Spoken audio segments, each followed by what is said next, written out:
Hello mga ka-legit Dover Cards! Another update, si Miss Jenny Pere by personal na magtutungo sa IPO para bawiin ang ilan sa mga pinarehistro ng Tape Incorporated under their name. Ang lahat ng yan. But before that, if you haven't subscribed yet to my YouTube channel, please don't forget to like, share, and subscribe at i-hit mo na rin ang notification bell for more showbiz updates. Bago tayo magpatuloy sa ating updates for today's video, ay nais ko po muna magpasalamat sa lahat ng mga legit viewers, subscribers, and lahat ng mga legit na nanonood at sumusubaybay sa lahat ng ating mga updates. Maraming salamat po sa inyong panunood. And for today's video, ito na pag-usapan natin dahil nag-confess na nga itong si Mr. Paulo Contis patungkol po sa issue ng kanilang pamamaalam. Matatandaan din po kasi na pagkatapos nilang mag-bump off dito po sa GMA ay napabalita na si Mr. Paulo Contis ay humagulgol sa kanilang dressing room dahil nga naman parang yung pangarap niya na makapagpatayo ng sarili niyang bahay ay nakansela.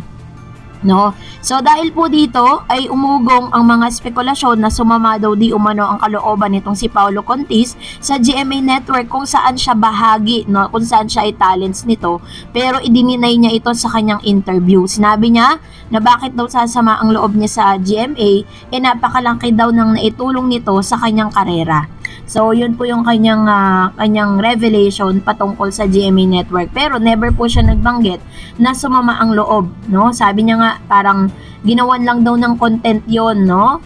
Pero just the same, according sa kanyang confession na hindi na nga matutuloy ang pagpapatayo niya ng sarili niyang bahay. Ang problema pa, paano niya ngayon mabibigyan or masusuportahan yung kanyang mga anak?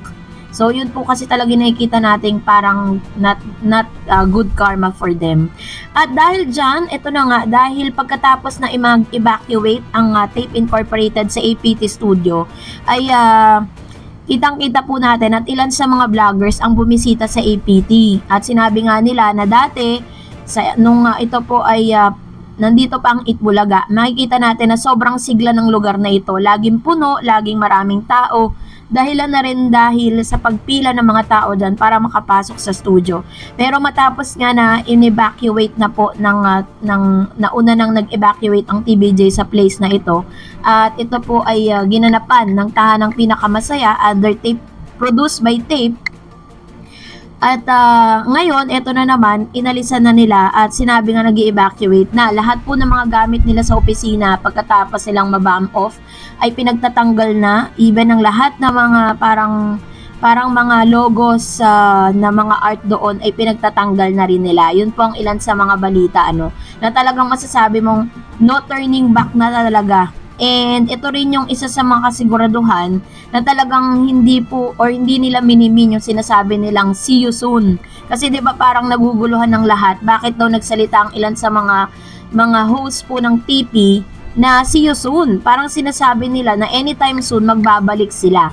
Pero base po sa mga statement at base sa mga news na naglalabasan ngayon, ay tila magwala ng bakas na pwede pang makabalik ang Tape Incorporated sa GMA dahilan na rin sa patong-patong nilang utang dito po sa nasabing network, no? At ngayon ay inaantay na lang natin officially na kung sakasakali man, kasi wala pa namang confirmation na ang Itbulaga ang gagamit ng APT Studio na dati po nilang studio, kasi yung studio po nila ngayon sa TV5 ay hindi rin naman ganun kalaki dahil po biglaan naman kasi talaga yung kanilang paglipat, kaya pinagtiyagaan muna nila yung lugar na yon para kung pagganapan ng kanilang show. Pero isa sa pinakamatindi, no, dahil itong si Miss Jenny Pere na isa sa mga talagang masasabi nating may pangalan, may posisyon at nagtanggol dito po at hindi iniwan ng TVJ sa laban versus sa Tape Incorporated, ay marami pa palang kailangan bawiin sa Tape.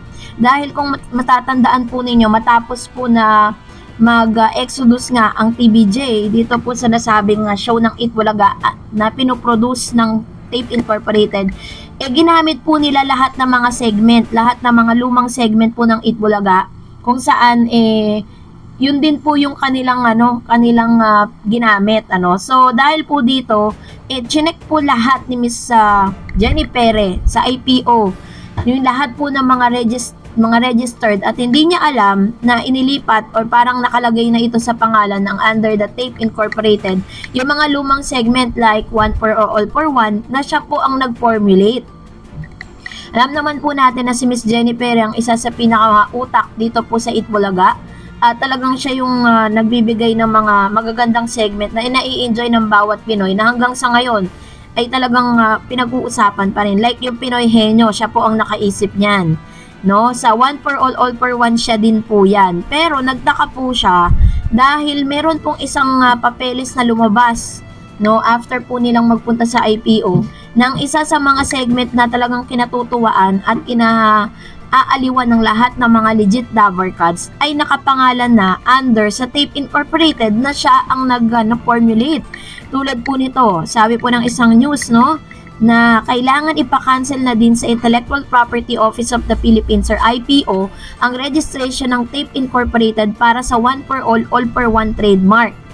Total burado na rin naman sa telebisyon ang Tape Incorporated. So, yun po yung ilan sa mga susunod na hakbang na gagawin ni Miss Jenny Perez. Kaya personal po siyang magtutungo sa IPO para po ipakansela ang pangalan ng mga tape ng Tape Incorporated na nagparehistro under the name.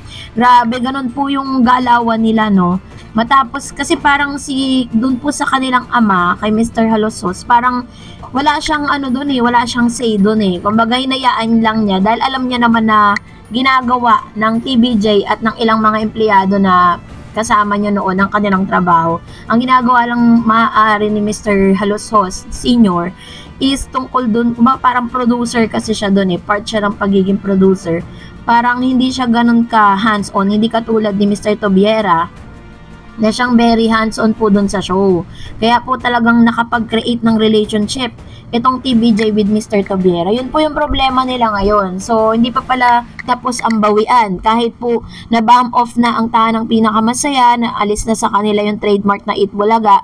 Pero still, yung mga sikat na mga segment po dito sa Itbulaga ay kailangan na ring bawiin ni Miss Jenny Perez under her name para po magamit na ng Itbulaga. So, yun po ngayon yung dapat nila or binabraso ngayon ng lahat ng ilan sa mga empleyado at executives po ng Itbulaga, even ng TVJ, para po talagang totally is lahat na talaga mabawi po nila na totoong sila yung creator at na nagmamay-ari nito. Hindi lang natin alam kung may counter pa ang tape regarding dito kasi parang wala na rin naman pong kasiguraduhan na makakabalik po sila dito po sa nasabing telebisyon, ano. So, kayo po, ano pong saloobin ninyo patungkol dito? Comment down below. Salamat po sa panonood. Don't forget to like and subscribe. And please don't forget to follow my Facebook page, Dar Eds TV. God bless everyone!